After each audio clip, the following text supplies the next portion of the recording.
Dear colleagues, friends, and everyone gathered here today, it gives me great pleasure to welcome you to the launch of Clara Schumann Studies, hosted in association with the Women in Global Music Network and the University of California, Irvine. It's wonderful to see attendees joining from near and far to think about and to listen to Clara Schumann's myriad contributions to musical culture in the 19th century and beyond. And as we do so, it offers an opportune moment at the beginning of Women's History Month to celebrate the exciting developments in the wider study of women in music. By way of setting the scene, and to capture the significant changes that have rippled through Clara Schumann scholarship since the 1980s, I begin with the words of the late Nancy B. Reich, to whom Clara Schumann Studies is dedicated with our abiding gratitude and admiration. The first excerpt is taken from the preface to her pioneering biography, Clara Schumann, the Artist and the Woman, published in 1985. I quote, "Though much has been written about Clara Schumann, she is still, more than 165 years after her birth, known to us only through the eyes and minds of her own era. She is viewed, even today, as her 19th century contemporaries saw her, as a saint or priestess, as a dedicated wife, mother, and musician," end quote. The second is taken from the revised edition to Reich's biography, published in 2001. Quote, "In the 15 years since the first edition of this biography was published, interest in Clara Schumann has exploded. Performances, editions, and recordings of her music, films, dramas, radio and TV programs inspired by her life, piano competitions in her name, dissertations, scholarly papers, articles in the scholarly and popular presses, program notes, publication of letters, biographies in several languages, and revisionist biographies all attest to the significance of and fascination with Clara Schumann as an artist and as a woman," end quote. Reich's work, extending beyond the biography to numerous articles and book chapters, has played a pivotal role in this reassessment of Clara Schumann, one that continues to gather new momentum to the present day. And as the details of Schumann's life come into sharper focus, so too does the multifaceted nature of her creativity, her work as a pianist, pedagogue, editor, mentor, and composer. It is in this spirit that we begin the launch with Clara Schumann's music, in a recorded performance by Lorna Griffitt, Professor of Teaching on the piano faculty here at UC Irvine. Professor Griffitt, who I am honored is part of the launch, has long been a pioneer of this repertoire and of music from the wider Schumann circle. Examples range from her 2008 recording with violinist Hartoon Bedelian of Robert Schumann's piano accompaniment to J.S. Bach's 6 sonatas and partitas, the first CD to include these works in their entirety, to her forthcoming recording featuring solo piano and violin duo works by Clara Schumann, Robert Schumann, and Johannes Brahms. What characterizes her performances, as we heard in a moving recital at UCI on Saturday evening, is the way in which she probes the depths of musical material, and in the case of the Schumann Circle, invites us to hear afresh the intertextual dialogues threaded throughout their music. Today, Professor Griffitt brings her rich, internationally distinguished experience as a soloist, chamber musician, and pedagogue to her interpretation of Clara Schumann's piano miniatures, pieces that evoke multiple layers of meaning as they draw us into their inner worlds. With a warm welcome and expression of gratitude to Lorna for giving us this opportunity to connect words and music, to immerse ourselves in the intricacies of Schumann's compositional style. My name is Lorna Griffitt, and I am on the piano faculty here at UC Irvine.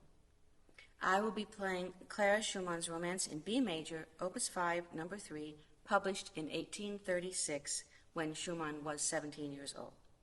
This work is the third in a set of 4 character pieces.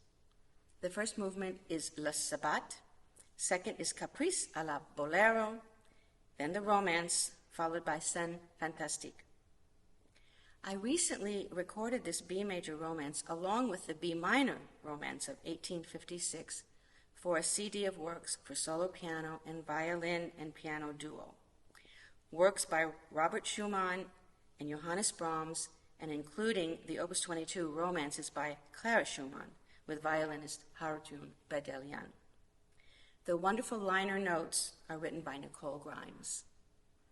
During the time Schumann was composing these Opus 5 pieces, she was extensively performing the music of Frédéric Chopin, and his influence on her writing is clearly found in this exquisite work. Marked andante con sentimento, this sweetly lyrical, harmonically daring, and brilliant work is beautifully crafted, full of wonderful inner melodic lines. It's in ternary form, beginning in B major with a con anima middle section in D major and a return to the opening in B minor marked dolente. In my research to prepare for the recording, and with the collaboration of Nicole Grimes, we discovered over 30 discrepancies between the published score and the manuscripts housed at the German State Library in Berlin. Grimes and I are now in the process of exploring these exciting discrepancies. One striking example is at the end. In the Barenreiter and Henley editions, the last chords simply repeat a B minor chord.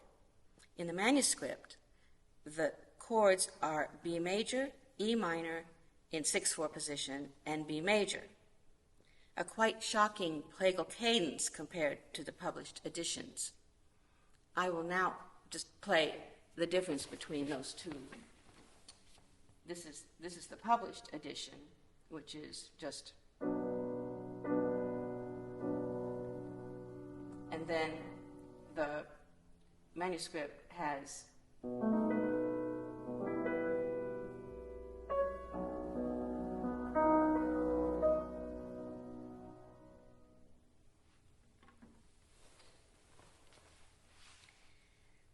The B minor romance was written in 1856 and is one of the last piano pieces Schumann composed. She presented it to Brahms on Christmas, 1856, and it's signed in loving remembrance, Clara, with an exclamation point after Clara in the manuscript, not in the printed edition. It is an intricately designed ternary form with recurring, haunting, falling thirds, creating a powerful and evocative atmosphere of sorrow, grief, hope, memory, and nostalgia.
Thank you so much, Lorna. That was really moving. It was my honor. Thank you very much. I extend my thanks also to Stephen Lewis of UCI and Dr. Brian Whitelaw of Queen's University Belfast for their time and expert work in producing the recording. The pieces we heard, with their poignant mixture of joy and optimism, memory and nostalgia, capture in microcosm expressive ideas that run throughout Schumann's music. They also provide an evocative soundscape against which to mark the publication of Clara Schumann Studies. The launch of a book brings with it the occasion to celebrate, to reflect, to continue conversations, to remember loved ones, and perhaps above all, to acknowledge those whose inspiration lies at the heart of our creative endeavors. And so this takes me back to Oxford, summer of 2018, where in a conversation with Professor Susan Wallenberg, the idea for a volume on Clara Schumann was first floated as we geared towards the bicentenary conference the following year. Susan's warm encouragement, for which I am forever grateful, has never been far away. Her scholarly inspiration felt keenly at all stages of the book's development. I offer deep thanks also to Professor Matthew Head, who not only introduced me to the study of women in music during my time at King's College London, but also fueled my engagement with musicology more broadly. That he was among the first to support Clara Schumann Studies is something for which I owe a further layer of gratitude. The conversation continued apace with Dr. Kate Brett of Cambridge University Press, whose unabating support and fountain of knowledge enabled the project to evolve from proposal to finished product. It has been both a joy and privilege to work with such a generous, open-minded publisher as Kate, and I extend heartfelt thanks for all that she and her team at CUP have done to bring the book to life. Just as friends and colleagues in the UK have been warmly supportive of the book's progress, particularly Professors Gassia Uzunian and Laura Tunbridge, so too have those in Ireland, where I spent many happy hours working on the volume as part of a fellowship at Maynooth University. Foremost among these is Professor Lorraine Byrne-Bodley, whose editorial wisdom, spanning essay collections too numerous to list, sets an example for collaborative work, and with whom conversations serve as a powerful reminder of the joys of immersing oneself in music and ideas. From Ireland, the book traveled with me across the Atlantic to UC Irvine, where its finishing touches were enriched by the stimulating environment in the music department and the Claire Trevor School of the Arts. I extend warm thanks to all my colleagues here, especially Professor Nicole Grimes, for her generous involvement not only with the book, but also with the shaping of today's event. My thanks extend also to the funding bodies that have supported Clara Schumann Studies, most notably the Irish Research Council and the European Commission, to Lady Margaret Hall, Oxford, the Royal Musical Association, the Oxford Research Centre in the Humanities, and Music and Letters for sponsoring the 2019 conference from which the volume took flight. To all my students and colleagues who have followed the book's journey, and to Dr. Yvonne Liao and Hannah Millington, who have played a central role in the preparations for today's event, and who give impetus and creative vision to the Women in Global Music Network. One of the most rewarding aspects of working on Clara Schumann Studies has been the opportunity to share ideas, to be part of a larger conversation with a team of inspiring scholars. Anya Bunzel, Susan Ewens, Stephen Rogers, Harold Krebs, Susan Wallenberg, Nicole Grimes, Katharina Uda, R. Larry Todd, Amanda Lalonde, Alexander Stefaniak, Roman Koch, Jonathan Craigle, and Natasha Logus. I am indebted to all authors for sharing in my vision for the project and for fundamentally enhancing it in ways that go beyond what can be conveyed here. Our work has been characterized at all stages by a sense of community, of friendships continuing and new ones forming, whether in terms of sharing essays with one another or exchanging emails among our group. it's been energizing to see interconnected pathways emerging, to be guided by a sense of contributing collaboratively to the discussion of Schumann's creativity, and we hope the wider study of women in music. The conversation continues today with our panel of guest speakers, each of whom will respond to Clara Schumann Studies in light of their influential, widely admired contributions across scholarship, performance, pedagogy, public engagement, and fiction. Following this, there'll be an opportunity for discussion, where we invite you to share thoughts and questions with the panel and contributors to the volume. We begin with Valerie Woodring Goertzen, Mary Freeman Wisdom Distinguished Professor of Music at Loyola University, New Orleans. Professor Goertzen, through numerous publications, has transformed our understanding of Schumann's pianism, programming, and creative approach more generally. One thinks, among other pieces, of her seminal article, Clara Wieck Schumann's Improvisations and her Mosaics of Small Forms, cited frequently throughout Clara Schumann Studies, for its imaginative engagement with the intersections between Schumann's work as performer and composer. Such insights, deftly weaving scholarship and performance, extend also to her critical edition, Clara Schumann, Preludes, Exercises, and Fugues, published by Hildegard Music. All this is set in the rich context of Professor Goertzen's work on Johannes Brahms and Joseph Joachim, the latter the subject of her new volume, co-edited with Robert Eschbach and published by Boydell and Brewer, The Creative Worlds of Joseph Joachim. Our second speaker, Nina Scolnik, Professor of Teaching here at UC Irvine, brings to the discussion her wealth of expertise as an internationally renowned pianist and pedagogue. Professor Scolnik has been at the forefront at UCI and more widely, not only of bringing Clara Schumann's music from the peripheries, where it resided for much of the 20th century, but also of cultivating nuanced approaches to the pianistic and didactic possibilities of this repertoire. Her deep engagement lives on in the generations of students that Professor Scolnik has inspired through her one-to-one coaching, masterclasses, and courses on art song, chamber music, and pedagogy. It extends also to her work in the rehabilitation of injured musicians, particularly pianists with focal dystonia, an area in which her approach is as distinguished as all other aspects of her performing and teaching.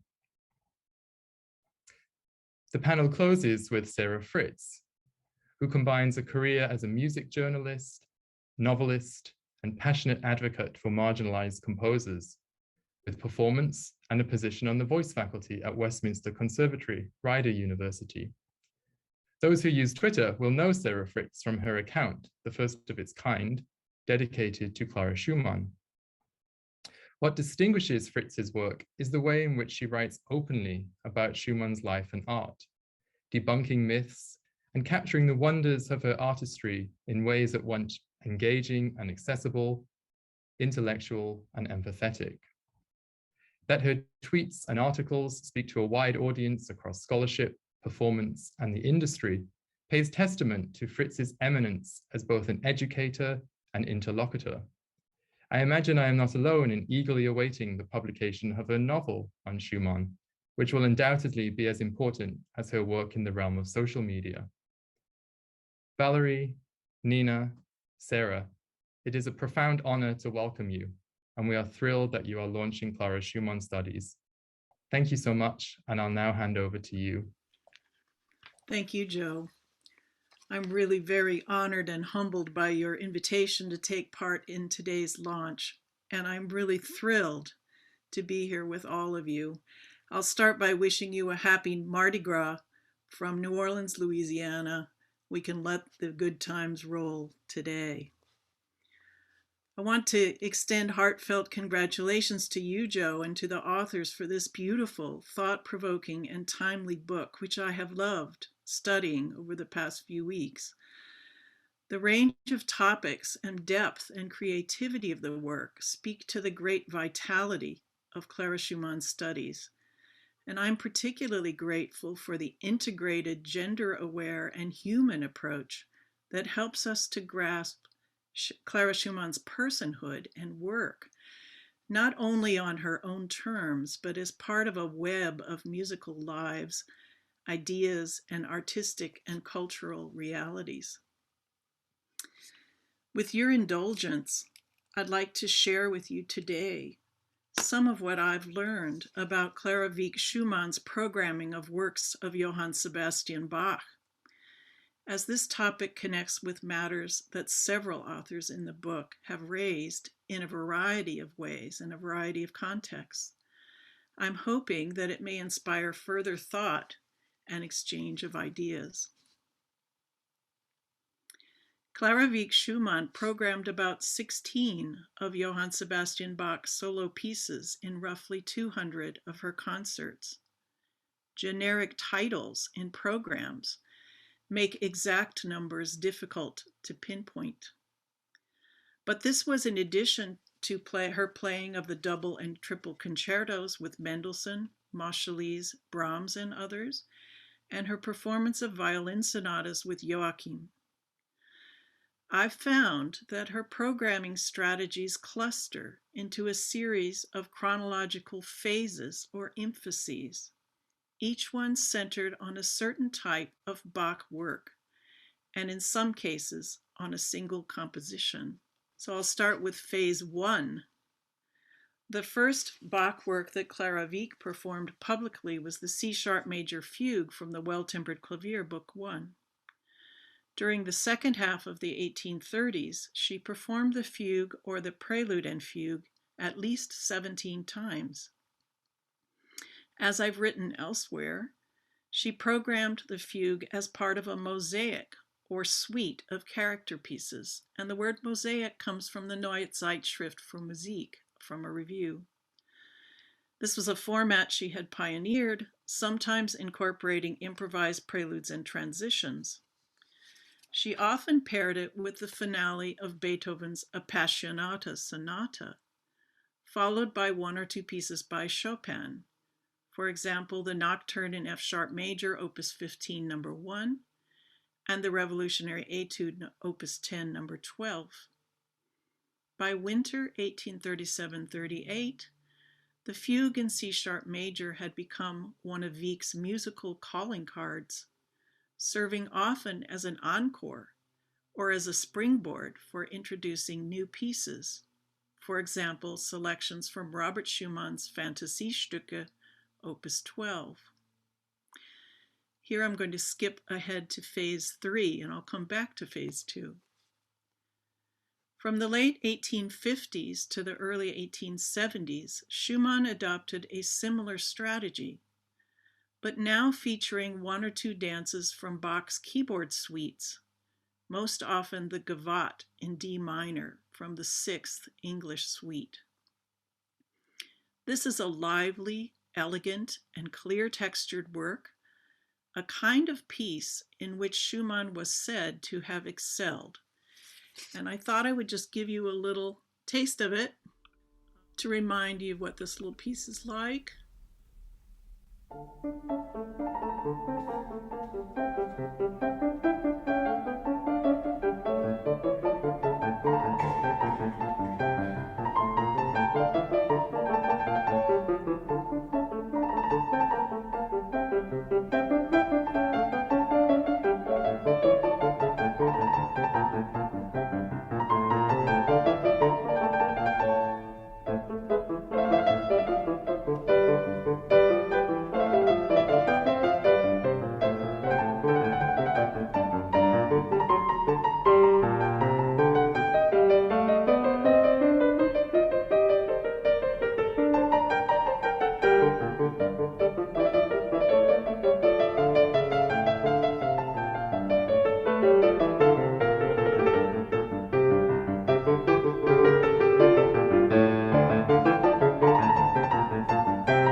So mosaics incorporating the D minor Gavotte took on a variety of shapes as far as character and key, but often included Robert Schumann's Schlummerlied from Albumblätter, Opus 124.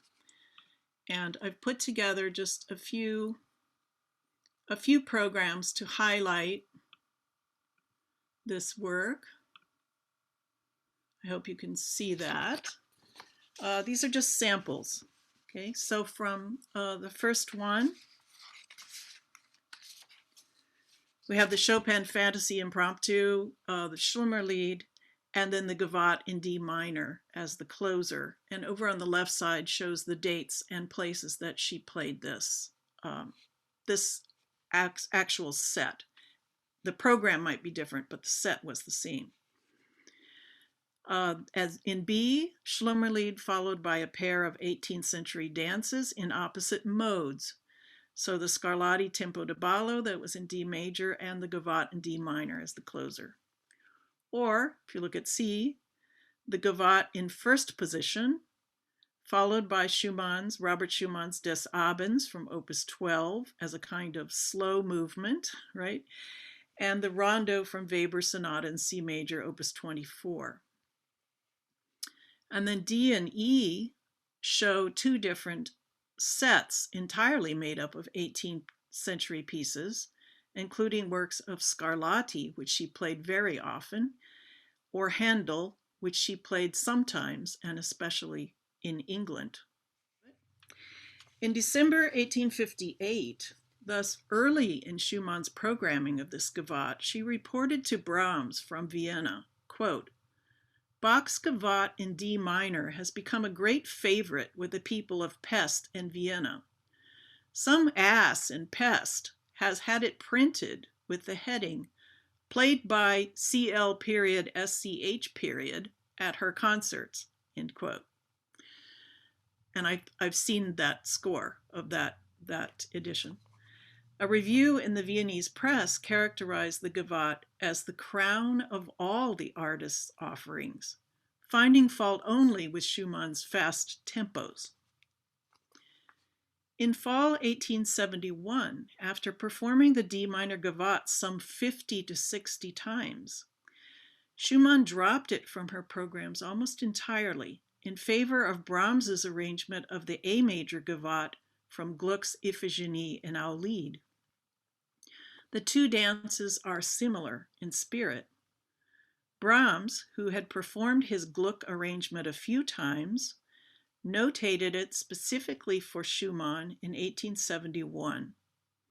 But he could hardly have foreseen the Gavotte mania that would be unleashed in Germany, and also in Britain, where Schumann performed the Gluck-Brahms Gavotte in several cities and negotiated with Novello for publication of an English edition.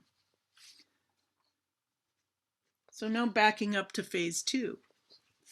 Between the two phases I've described, the C-sharp major fugue in the 1830s and the D minor Gavotte in the 1850s and 60s, Clara Wieck began playing the organ prelude and fugue in A minor, BWV 543, even before she and Robert embarked on their joint study of counterpoint in the first weeks of their marriage.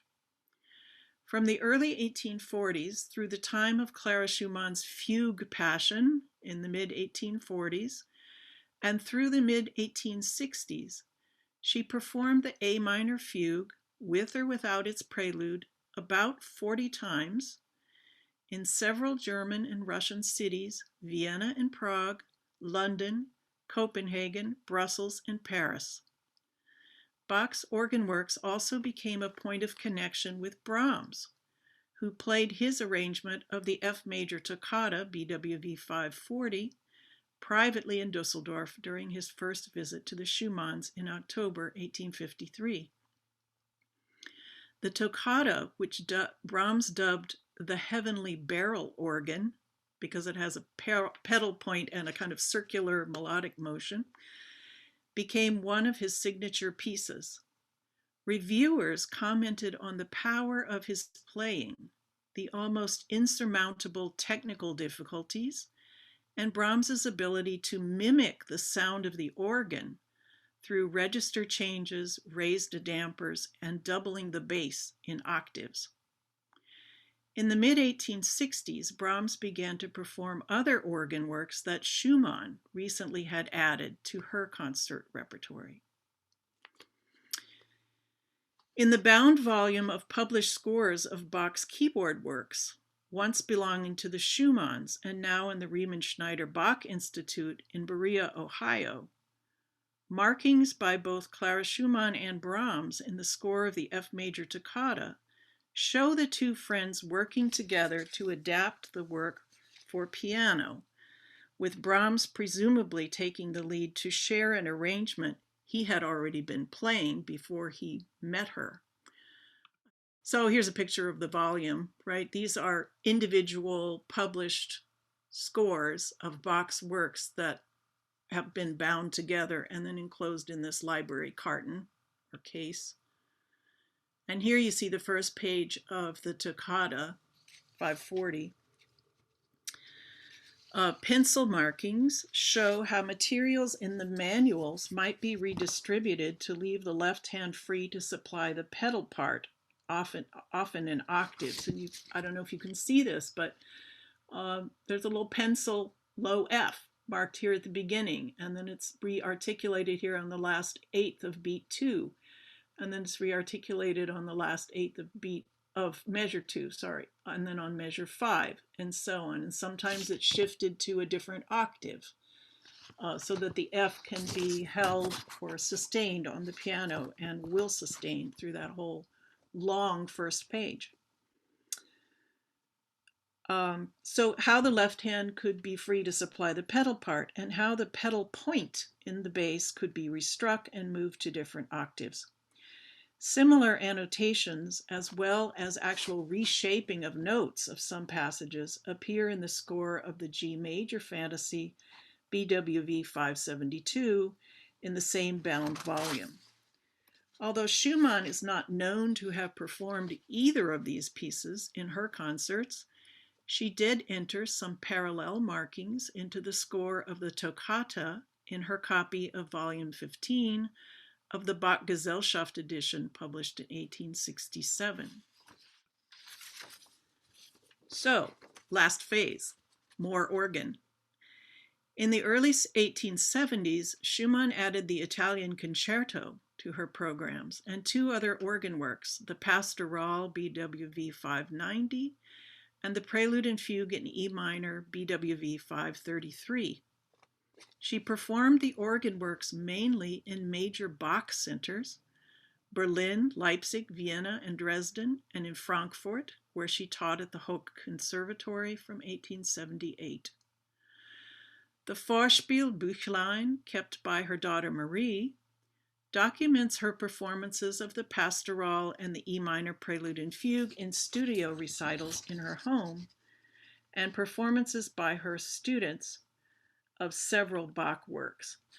So this is a printed program of a concert that Clara Schumann gave in her home on the Milieustrasse in Frankfurt, the 9th, I think it says, May 1895. And then over on the right is Marie Schumann's handwritten account of works that her mother played at a studio recital or studio session, sort of a master class, with the commentary of Clara Schumann below that she was very nervous, but she succeeded in accomplishing everything, and she was pleased with it. It seems that Schumann's engagement with the organ works then, in particular, intensified as she grew older, even though playing fugues became strenuous for her. As she told her student Ilona Eibenschutz, a fugue is always something of a risk. Right? Eugenia Schumann recounts Brahms's last visit to the Schumann home in October 1895 when Clara Schumann played him the Pastoral and the E minor Prelude and Fugue, together with two pieces from Brahms's Opus 118. Her devotion to this repertory continued to resonate in the playing of her students. So, to conclude, Schumann's performances of Bach asserted the relevance of his pieces to the modern pianist for musical, not merely pedagogical reasons, and normalized his music for audiences of her time. By focusing on a few pieces at a time, she won her audiences over to them, and then used them to introduce new or less familiar pieces. As she began to present a broader spectrum of Robert's music from the mid-1850s, the A minor organ prelude and fugue, the D minor gavotte, and eventually other organ works of Bach, provided an historical and aesthetic underpinning. Securing a place for works of Bach helped to secure a place for Robert's music. And including Bach's works in her offerings, together with music of Scarlatti, Handel, and Mozart, helped to shape Schumann's identity as a serious virtuoso, with the authority to reveal the fullness of European and especially German musical tradition. Whereas reviews of Brahms's playing of Bach's organ works describe blockbuster, window-rattling performances that overwhelmed his listeners' senses, that came over them like a freight train, descriptions of Schumann's performances stress the perfection, mastery, and grace of her playing, her warm tone and subtle phrasing, and her great nobility and dignity. These impressions, surely rooted in gendered expectations, and in Clara Schumann's perceived role in the Schumann composer-performer pair, played a compelling role in the creation of the Clara Schumann mystique. Thank you. And now I'll turn over to Nina Scolnik. Thank you very, very much, Valerie. That was such a wonderful presentation. And also thank you, Lorna. Again, it was wonderful to hear your romances again after hearing them on Saturday night. Thank you very much, Joe, for inviting me to serve on this panel. It is an honor to be here with you and with my fellow panelists, Valerie Goertzen, Sarah Fritz, and yes, with you, Lorna, again, as well as with all of the authors who contributed to this collection. I'm happy to have the opportunity to respond from the perspective of a performing pianist and teacher, as someone who has performed the music of Clara Schumann for many years, and as someone whose understanding of piano technique and virtuosity is informed by a holistic and somatic framework. The contributions on the pages of this book are breathtaking and have the potential to impact performance and teaching in significant ways. My goal is to share some of those ways with the hope that it will be mutually beneficial. It was only a few months ago that I looked at the score of Clara Schumann's piano concerto and started to put it under my hands and fingers. It doesn't take long to grasp the way Clara Schumann's hands must have worked, her ease, her virtuosity, the fingerings she must have used, what was idiomatic to her hand, and who her models were. One can even sense the size of her hand through particular figurations and chords. She seems to know how to combine large chords and octaves to create dynamic extremes in fortissimo that would have the greatest effect. At the same time, she knows how to create passages of glittering transparency and delicacy. Schumann is writing for her own hand, and this concerto is her vehicle. One imagines the sheer enjoyment she experienced playing this work, a kind of kinesthetic euphoria that comes with a total command of the instrument that gave her the ability to express something beyond the virtuosic surface. It is that something that I want to talk about in this chapter by Joe Davies on Clara Schumann and the 19th century piano concerto. Joe Davies contributes in significant ways to our understanding of the expressive, stylistic, and aesthetic worlds from which Schumann's Opus 7 concerto emerges. He also presents a reading of the concerto that helps us perceive the uniqueness of its style, its intertextual resonances, its expressiveness, and the influence it had upon the development of the concerto as a genre, not the least of which was its influence on the concertos by Robert Schumann and Johannes Brahms. In the 1830s, the concerto was in a state of transition with regard to form, virtuosity, and the relationship of soloist to orchestra.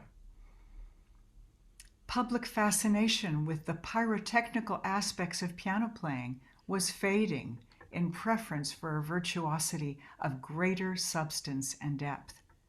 Schumann was not oblivious to any of this.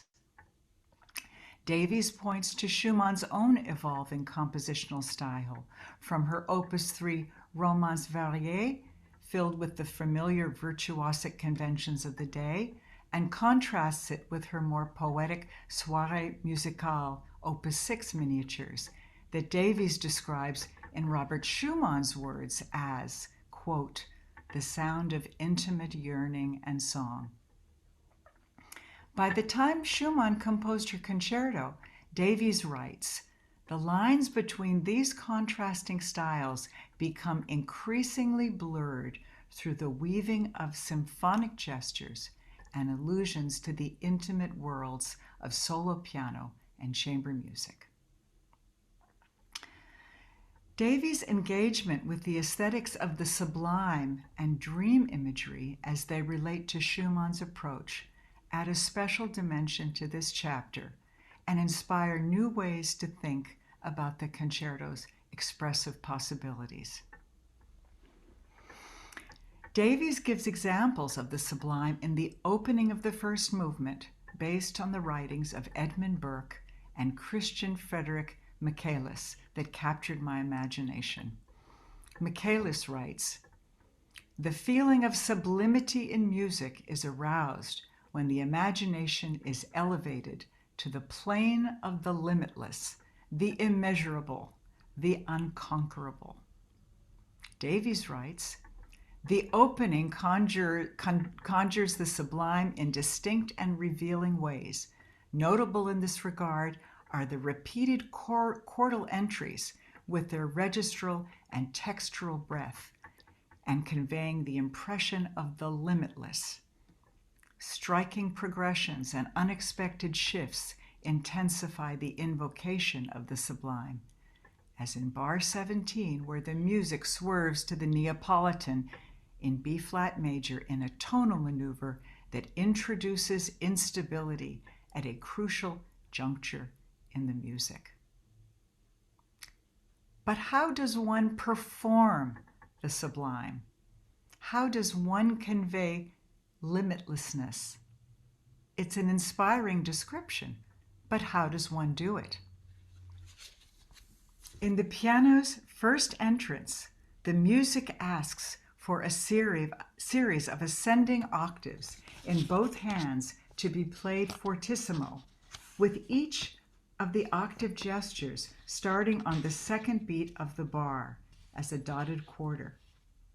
It is the longest note in the gesture, and due to its entry on the second beat of the bar, it has a rhythmic pull that affects the journey to the top of the gesture. The performer's job is to negotiate ways to apportion sound as the octaves rise upward.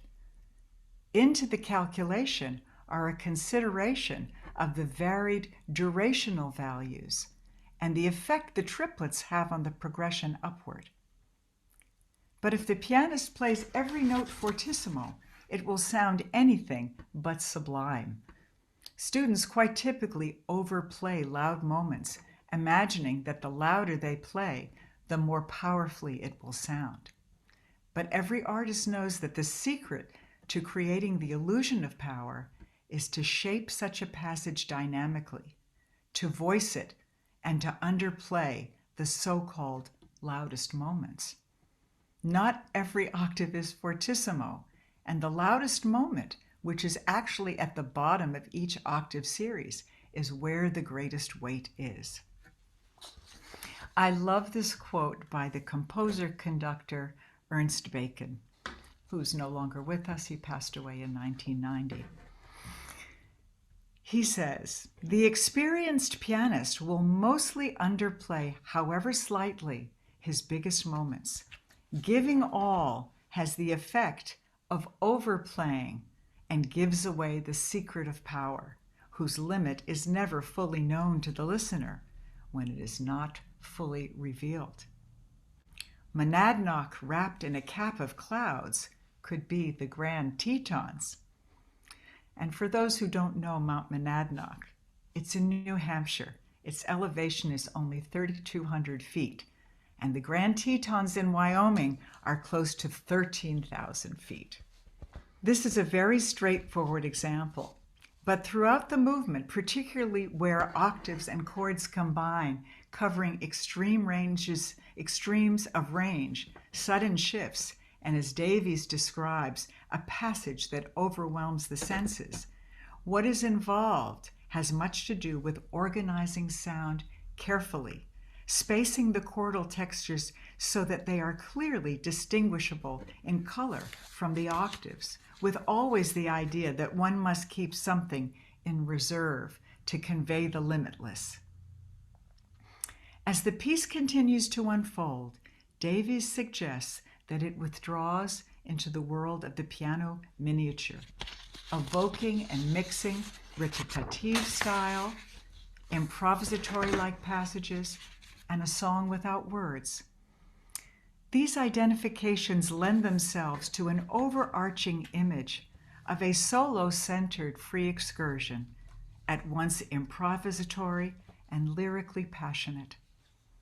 What these descriptions tell me is something about their color and the way they behave or move through time.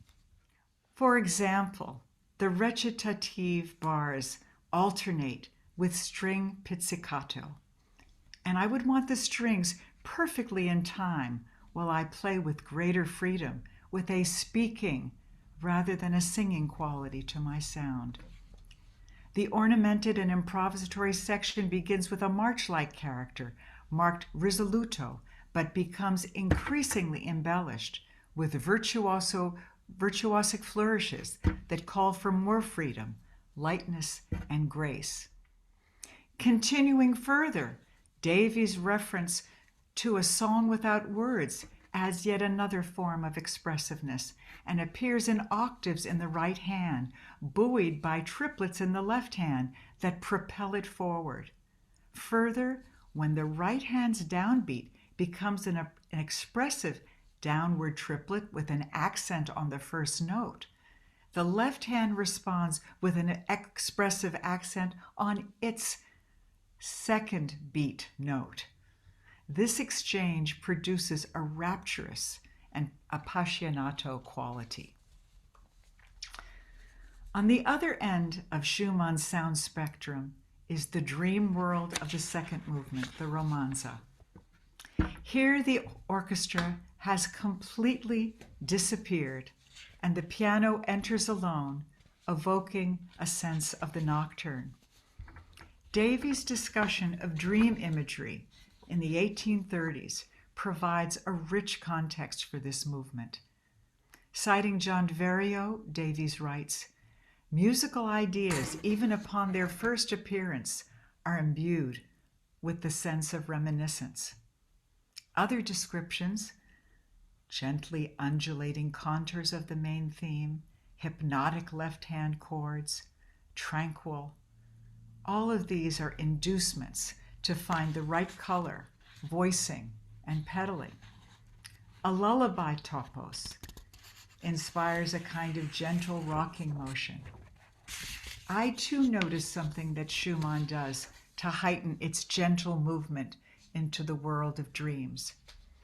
Observe the 3 slurred quarter note chords in the left hand over beats 2, 3, and 4. A melodic figure in the lowest voice of each chord that quietly beckons to the right hand's 3 slurred eighth notes, filling in the space while the half note is sustained. This creates an intimate dialogue between the hands, filling in the space of the long half note, enabling it to sound more sustained. The beauty of the right hand depends completely on the subtle shading of the melodic figure in the left hand. Davies writes, though marked mezzo forte, the sheer absence of the orchestra in this movement conveys a feeling of the intimate, of the more private, of interiority. When the cello solo enters, Davies' description of Schumann's fading and blurring techniques helps one conceive of the sound of the piano as veiled as it recedes and embroiders the cello solo. Further recognition of the theme, quietly piercing through in the piano part, keeps it from being mere figuration. One must play this section as true chamber music with the greatest sense of intimacy and quiet interplay, knowing that its private quality is heightened due to the larger orchestral forces of the outer movements. At the end of the movement, there is no real closure, and Davies suggests that this open-endedness, this resistance to closure, is the very stuff of the romantic fragment. The beautiful harp rolls of the piano occur 3 times, with hints of timpani underneath, and one must conceive of how these questioning repetitions subtly change, still open-ended, that link us to the finale. It is perhaps through the subtlety of one's physical gesture that open-endedness can be conveyed, not in an empty, performative way, but as Davies suggests, to find meaning in the gaps between what is articulated and that which is left unarticulated. Unfortunately, there isn't time to talk about the third movement, but hopefully the previous examples give some sense of the power of context and eloquent description, which in combination with the performer's own imagination and conception yield the possibility of an authentic and informed interpretation. Abraham Joshua Heschel said, "Words create worlds."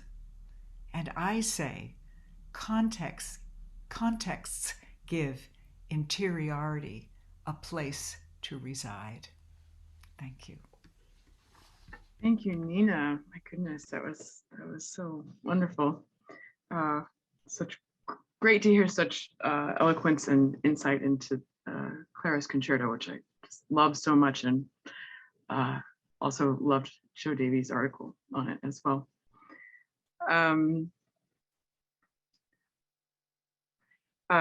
Thank you, Joe Davies, for allowing me the privilege to speak to you all today. It's an honor to follow Lorna Griffitt, Valerie Goertzen, and Nina Scolnik, and to have the luxury of expressing my heartfelt gratitude to all the contributors and supporters of Clara Schumann Studies. I'm essentially here because of a Twitter account I started in October of 2020, not because of a novel which has yet to find a publisher. If you know of anyone, let me know. The explosive success of the @Sarah Fritz writer Clara Schumann Know-It-All Twitter platform has been as surprising to me as it has been to most of you. It's a testament to the wide resurgence of public interest in the life of Clara Schumann, which is due not only to cultural factors, but to the rich research being done by scholars like you, and to the enduring legacy of this masterful composer and musical genius. People have begun to ask more questions of this woman who, even after Nancy B. Reich's groundbreaking book decades ago, has still, in many people's imaginations, only exists as an of in a man's life, shockingly. The public is starved for the histories of those who've been left out of textbooks and classrooms, and my Clara Schumann tweets that garner thousands of impressions every day testify to that intense hunger. This book, Clara Schumann Studies, would do Nancy B. Reich proud. And it is not just relevant in academia, but timely to our wider culture. My Clara Schumann Twitter account extravaganza began as and continues to be an experiment, a mission to educate the populace in a format that is easily accessible in small pieces. In other words, Twitter, I think of it as my classroom, complete with lists of learning goals for the jaded social media scroller, i.e. my students, which include the neurodivergent, the stressed, the leisure deprived, for whom time to do research is on very short supply. Twitter users tune in to be entertained, distracted, but also to feel something, and thankfully also to learn something. But making tweets stand out in an oversaturated platform that is frankly, it's making them stand out is hard as hell, to be frank. Algorithmic luck depends on content cultivated for a target audience and techniques of tweet structure which catch the quickly scrolling eye in tight sentences, meticulous word choice, authenticity, visual ease of reading, and above all, brevity. Thankfully, since the vast majority of classical music Twitter knows who Clara Schumann is, my job is more about changing and enlightening their perception, a topic which Clara Schumann Studies tackles head on thanks to the work of Joe Davies and all its contributors in every chapter.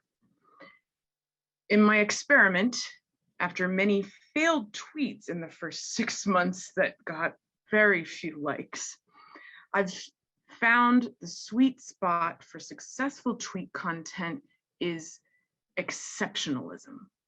Every day I strive to answer the questions, why did Clara Schumann matter?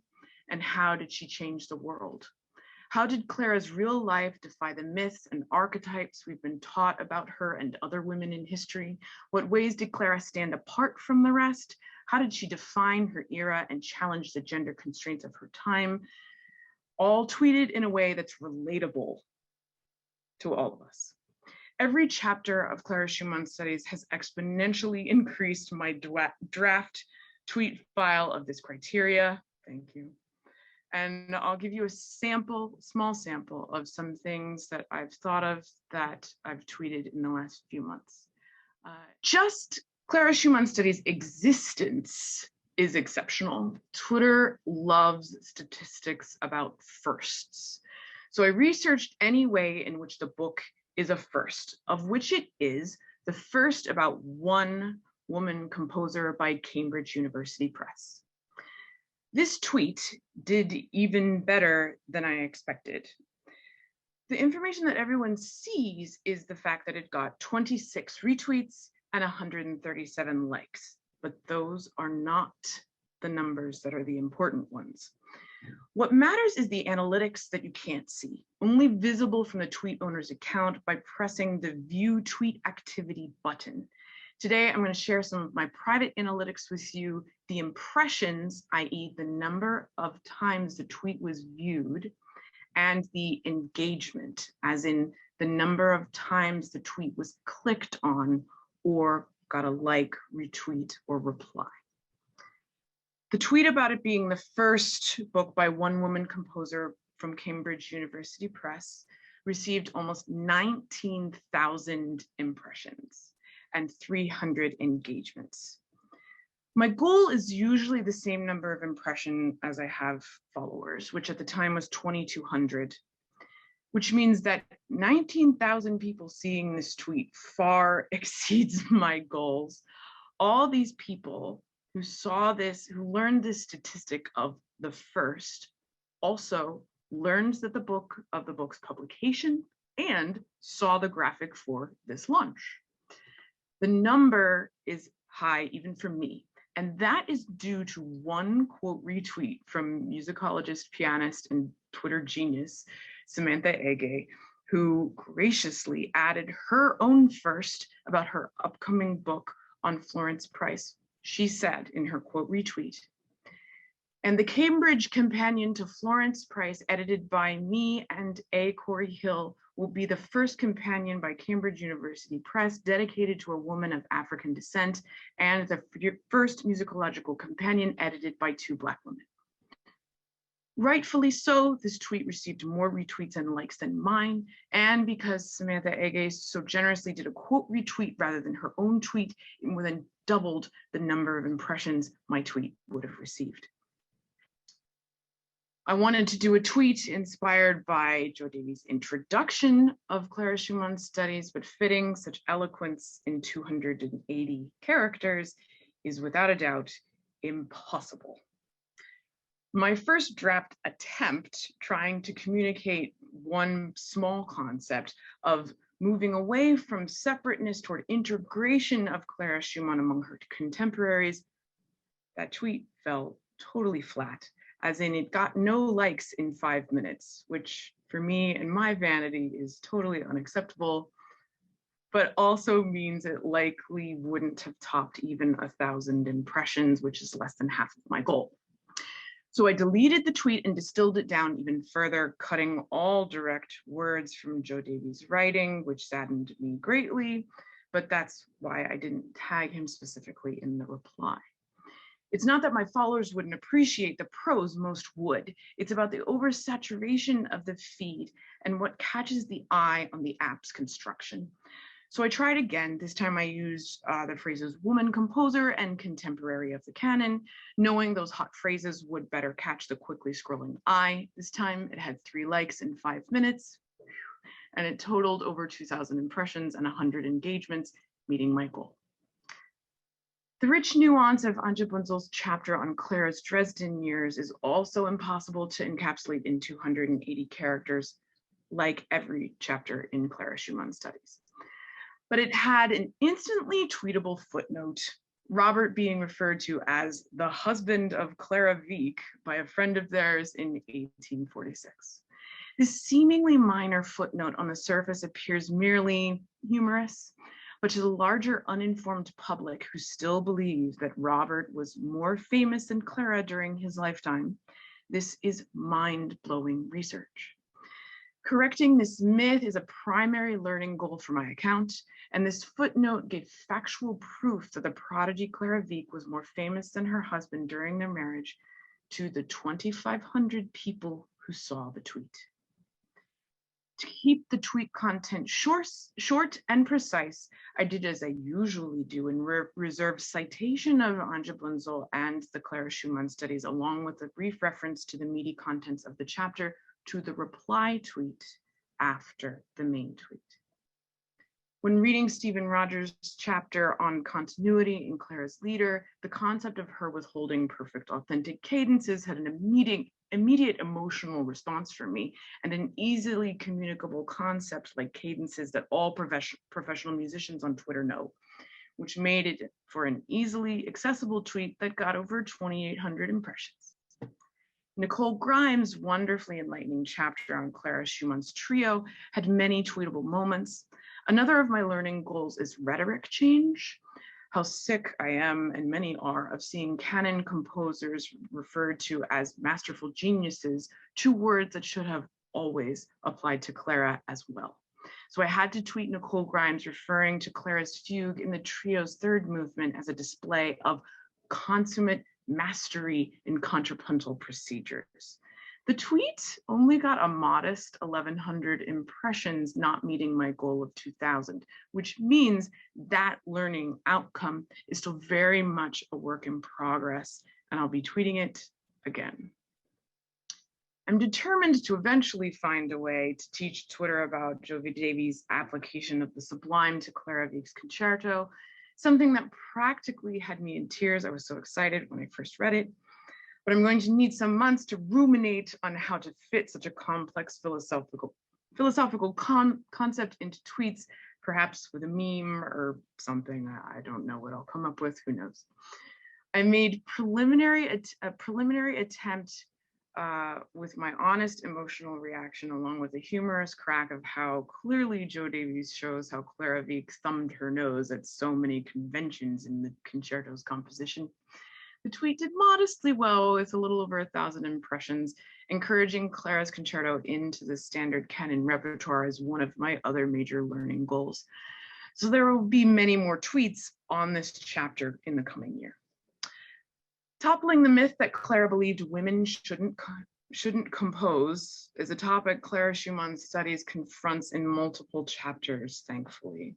Nicole Grimes' brilliant quote of Hans von Bülow saying how women were incapable of composing has inspired a blog post that I'll be posting sometime in the coming weeks, but also a rather ragey tweet that created quite a discussion among my followers and which got 2,800 impressions. The discussion involved some who didn't want to see von Bülow's quote at all, inciting a debate about whether it's important to expose the men in history who've said misogynist things, or whether we should just bury it and forget it. Obviously, I don't think the latter. Susan Molenberg's chapter on Clara and J.S. Bach greatly informed my forthcoming article for the American Guild of Organists magazine on Clara's preludes and fugues. The chapter itself is packed with deliciously tweetable things, but the first I chose was Robert's quote about how Clara may have been the first woman to write fugues. Lots of people, my followers, chimed in with other woman composers who wrote fugues before Clara, which I had anticipated. Since it created so much conversation, the tweet received a lively 4,000 plus impressions, doubling my usual goal. Susan Ewen's revelations on liberal ideals of German patriotism in Clara's leader has significantly changed the plot of my novel and made me unbelievably grateful that it's not published yet. Thank you. I attempted a tweet about it, which only gathered a surprisingly low 1,300 impressions, which tells me that my tweet construction failed in some way, because that is big news, and I'm going to be trying again in the future to spread that research. Twitter always reacts more to tweets that mention Johannes Brahms. I love making this work in Clara's favor by flipping the narrative, tweeting about Johannes from Clara's perspective rather than from his. So a tweet about Katerina Uda's and R. Larry Todd's connections between Johannes's B minor intermezzo and Clara's B minor romance predictably topped over 4,000 impressions, especially thanks to the images of the musical quotes. Many in classical music Twitter are hungry to redefine the category of great composer. And I strive to show as often as I can how Clara has always been one of the greats. Jonathan Krager's reference to the first US publication of Clara's music being in a volume of great composers was absolute candy for my followers who devoured that tweet with a tasty 3,400 impressions. I'd be remiss if I didn't mention things I shy away from tweeting, not because they won't get clicks, but because I know I'll get serious hate from Twitter, others on Twitter, not necessarily my followers, but other people. For instance, in the past, I've tweeted Alexander Stefaniak's writing on Clara from his book Schumann's Virtuosity many times, and I'm sure I will be tweeting much more from his new book, Becoming Clara.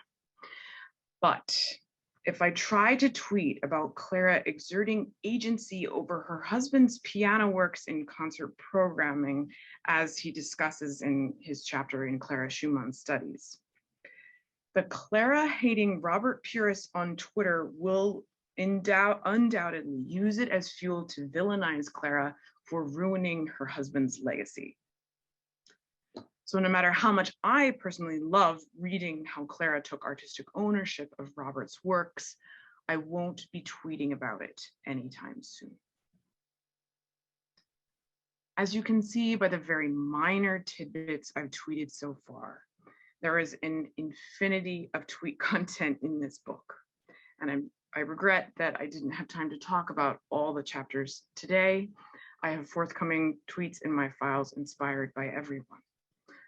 They all invite a host of more research, and I feel we're still on the tip of the Clara iceberg. My Twitter account can potentially exist in perpetuity, which I confess is extremely daunting. And I must admit that I would rather not be doing this alone. I follow scholars on social media begging for scraps of excess research. Everyone is hungry to hear more of your research in small, informal ways. I don't mean your groundbreaking work, which needs safeguarding to preserve authorship. I mean the footnotes, the slices of research that don't fit into articles and chapters, things that to academia aren't new and notable, but to those of us in the trenches battling for the rights of marginalized composers to be represented in concert halls. Those footnotes are precious gems, little pieces of hope that have the power to change public consciousness one tweet at a time. I inevitably use Clara Schumann's story as a tool. She's the poster woman for tackling patriarchal misogyny and battling for women's empowerment, especially in classical music. But my hope is that the fight for Clara Schumann's legacy is not just for her. That as much as she forged new paths during her life, uncovering her buried truths now will blaze trails into the future to the benefit and promotion of all marginalized composers. Thank you. Valerie, Nina, Sarah, thank you so much for your eloquent, richly enlightening and moving responses, for situating Clara Schumann Studies in such wonderfully stimulating contexts, and for so generously sharing your own practices, research, and pedagogy.